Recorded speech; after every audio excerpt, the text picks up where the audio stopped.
Just got this game today and I've been playing this almost all day. Jesus Christ, this is so much better than playing people in real life. Hey guys, this is David here with the deck profile for you guys. As you see on the title, it is a Palemoon budget deck. Budget deck as in I spend less amount of money in and made it work. So I'm gonna get onto the deck profile right now. So I'm actually gonna do the zeros first. So I am running the new Silverthorn starter. Not because it is a pretty picture. It's because my deck is gonna be resolved around the Silverthorns, and I do definitely need Silverthorns in the name. As you see in the trigger lineups, I am running 12 crits and 4 heals. The reason why I'm running a little weird for Pale Moon for trigger lineup is because I'm trying to push the opponent early, just because once I get into my second or third ride, I am trying to kill them, and definitely in this deck I definitely need to have them at 5 as soon as possible. Like I mentioned, it is a Silverthorn based engine. I am running 4, 4, and 4 of the Silverthorn that came out in the set, and I'm running 2 perfect cards. Just because I realized that dying to Narukami's or Deep Police isn't really fun in one shot, but in before pulling your loops or losing to double crit. So I definitely think perfect card is still needed to run. I am running a little less on other lineups just so I can afford the 2 perfect cards, but I think the 2 perfect cards been working out fine. I guess if you guys are a little scared, you guys can decrease maybe 2 crits and maybe run 2 draw heals, but I definitely think you need to run more than 10 crits. The key piece in here is the Breathing Dragon. The other cards, I'm actually just running it because of the name, but it is also very important to get 4 cards in the soul with Silverthorn in the name to make sure that your Breathing Dragon goes off. So that's why I still run the other 2 because they help you with that. Um, Breathing Dragon is very key just because it does make the multi attack in this deck. So make sure that before the loop, you definitely need around 2 Breathing Dragons in your hand. So I feel like the grade 2s to me isn't as important, but I still do run grade 2s just because I do need to ride it. But as you see, I'm not running much grade 2s. I'm running 3 of the dragon, just because when I do pull the multi attack, it becomes a 19k attack. And then I do run the 15k block just because it does have a Silverthorn in the name. And then of course I run 2 Lillians, or 4 Lillians, sorry. Lillian is very key in this deck just because it does get the grade 3 Pale Moon unit, the Silverthorn unit, to the soul early game. So I definitely, and this, I think you only use your ability once in the whole in every game, I guess, but you only use it once just so you can get it in. But she's also very key just because she is a 24k attacker on XL2 marker, and when the opponent hits a trigger, that's very important because you want to make sure that you are hitting over 23 to 22k. So Lillian is very key. Make sure you do have her in the soul or in your hand before the attack happens. Alright, so the grade 3 lineup is actually pretty key here. I know the deck profile has been going really fast because there isn't really much to explain in the actual deck profile. I think it's much better to show you guys visually. But the grade 3 lineup, I am running 4 of the Silverthorn Beast Tamer. It's a rare. It activates from Vanguard or Rearguard. Put all the cards into Soul from Rearguard. For every 2 cards, you get to draw a card. And if you put 4 or more, you get to get a grade 3 Silverthorn to your hand. So you're going to get another copy of her to your hand. That's why you need Lillian to put her in the soul and to get it to your hand. Basically, this card is the first ride you want to get into just because you do want to get 1 or 2 XL markers before you go off consistently, and you want to make sure that you have a grade 3 every turn just so you can ride. And it is an extra card for attack, potentially when you go off on your loop.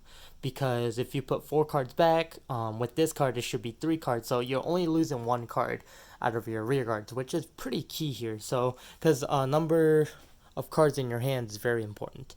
I'm running 3 Artilleryman. I was actually running 4, but I had to make space for Visible Songster. So I'm only running 3, but 3 is working fine. 3 Visible Songster is actually very key because she's the one bit that basically sets up the whole loop, or not the loop, the multiple attack. So she is very important, and as you see here that This is kind of very similar to the Palemoon loop in Premium that's been going on. So that's where I actually got my idea from. So yeah, the deck profile isn't too much. I'm actually gonna kind of show you how I pull off the combo. So this field that you see is actually very ideal field. This won't happen all the time. Sometimes like I had situations where this is a trigger, um, or like when these are grade ones instead of twos.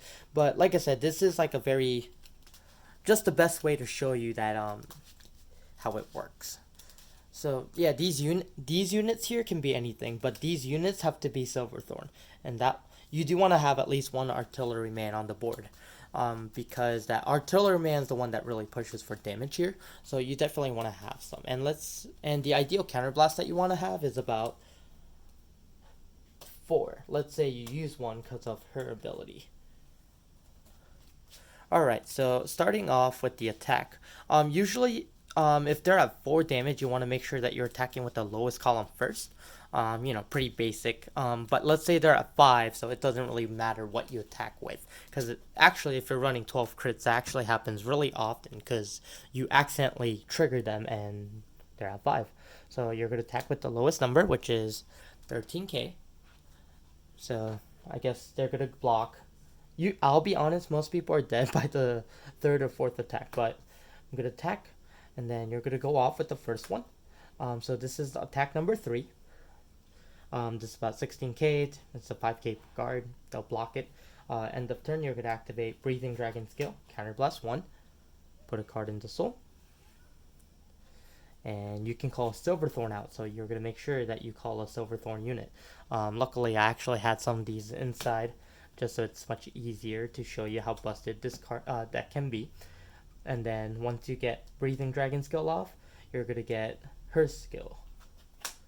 Put 2 cards into Soul and call another unit out. So you're gonna call, at this point it really doesn't matter, so we're just gonna call her out, and obviously this goes to the drop.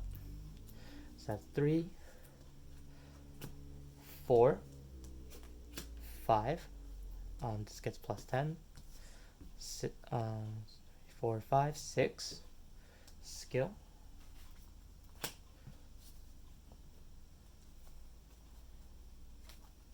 And then skill. So it should be about 10 attacks here. So I don't know why I counted 13, but it's about 10 attacks. So you're going to attack with the Vanguard. They usually put down maybe 2 to pass or 1 to pass because, their situation, they don't have enough cards to guard at this point. It doesn't matter what you hit here. Cool. Heal trigger. I healed 1 damage. Obviously, you're going to put it to the 1 here because the Ottomans have a lot of power anyways. Second check. No trigger. That's fine. So it's attack number 7. Number 8. Number 9, number 10. So you got about 10 attacks with 4 counterblast. If you had more counterblast, definitely, if you had, let's say you had 5 because you healed 1 and you got another 1, then you would have another attack. So 11, I guess 11 attack max. So that's pretty solid. So, and usually the souls are much bigger because you usually have the whole deck in here by the time that you're pulling this off. But yeah, it's a good friendly budget deck that cost about $20, probably less. I think it was about $16, probably less to be honest, because I got it from my friends like basically for free, and then I only spent like maybe $5 or $6 more after that. So I think I spent about $6, where regularly if you order online it's about maybe $16 to $20 the most. So definitely recommend it if you guys are trying to try out a new deck that's pretty fun. I think this is a very good budget deck. But I do have some matches coming up with this, so make sure you guys comment, subscribe, and like to the video. And I'll have more matches ready for you guys. And that's pretty much it. Thanks for watching.